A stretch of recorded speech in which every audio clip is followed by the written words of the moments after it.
As Thanksgiving break came to a close, there was one point where Iowa was the only school in the country that was undefeated in women's basketball, men's basketball, wrestling, and football. The streak ended for some, but as for Iowa football, they stayed the perfect 12-0.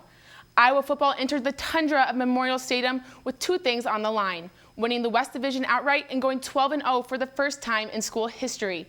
Our football crew was at Nebraska Friday night. Take it away, ladies.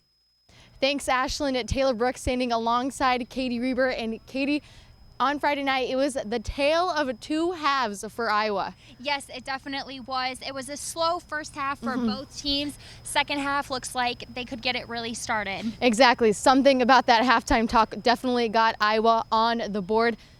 Let's turn it over to the first quarter.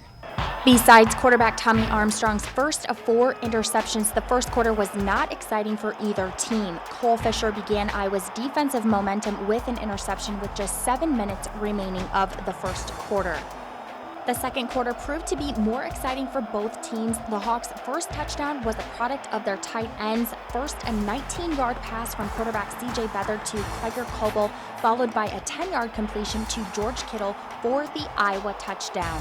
The Hawkeyes defense was able to hold Nebraska on the following drive, but the Huskers took advantage of Desmond King's fumble of Nebraska's punt return and tied the score after a 4-yard rushing touchdown by Amani Cross, an extra point courtesy of Drew Brown. Iowa's next drive was quiet, but the Hawks made some noise as Parker Hesse intercepted Tommy Armstrong for a pick six, an extra point by Marshall Kane. Nebraska closed out the first half with a field goal by Drew Brown. Hawks led 14-10 at half. The third quarter belonged to the Hawkeyes as they outscored the Huskers 14-7, beginning with a 29-yard rushing touchdown from running back Jordan Canzeri to put the Hawks up 21-10. The Huskers answered with a 4-yard rushing touchdown by Amani Cross to bring Nebraska back into the game 21-17.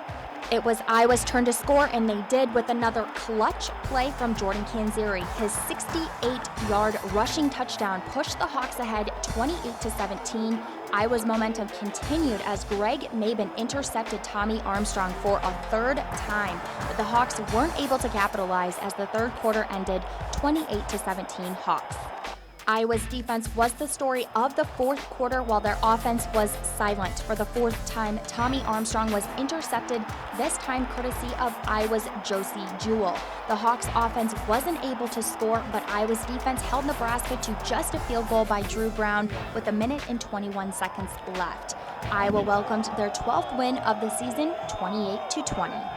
Obviously, as we could tell, it was the defense that was picking up what the offense couldn't do. Yes, and it wasn't just 1, 2, or 3 players. It was the entire defensive squad that put it together. Exactly, and it was those 4 picks that you could probably contribute to this win.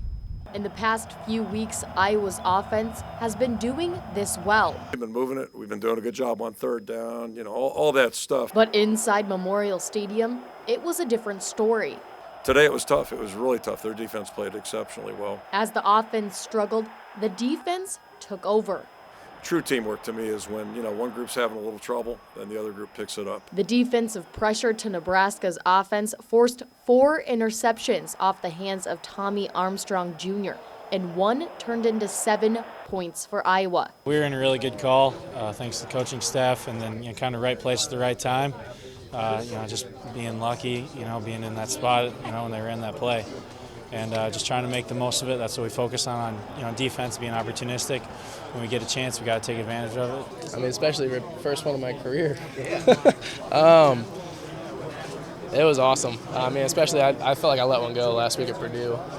Really just went right through my hands. So I wasn't dropping that one, that's for sure. People are used to seeing the picks coming from Desmond King, but his excitement for his teammates showed. We always want to celebrate each other's success, and that's one thing we always, if we get a lineman to score a touchdown, it's big, and he has an interception as well, so it's amazing that any player can do anything. The phrase teamwork continues to show for this Iowa team, week in and week out. I believe this team is capable for anything, and that's one thing that we do. We bounce back and fight back from anything, and it's a very resilient team, and I believe that this team can go.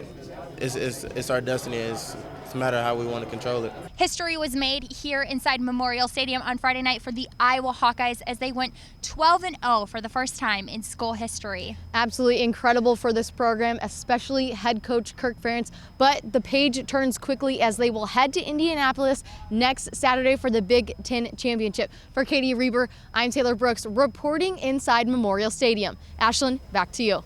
The Spartans will head to Indy to face Iowa. We will continue with football talk on Monday's show when we break down how the offense had a slow start, but an explosive player helped put some momentum on their side. As Iowa football is guaranteed 2 more games, Iowa volleyball closed out their season Saturday at Michigan State with a loss. But with a broken record, Michaela Gunnarsson broke Iowa's career attack percentage record. The senior stands at .294 on the year with 339 kills, 810 attempts, and 101 errors. The previous record was held by Alessandra Dietz. We continue with the coverage from over the weekend on Monday's edition with a recap on the in-state rivalry match between Iowa and Iowa State. Kelsey and Alana, back to you.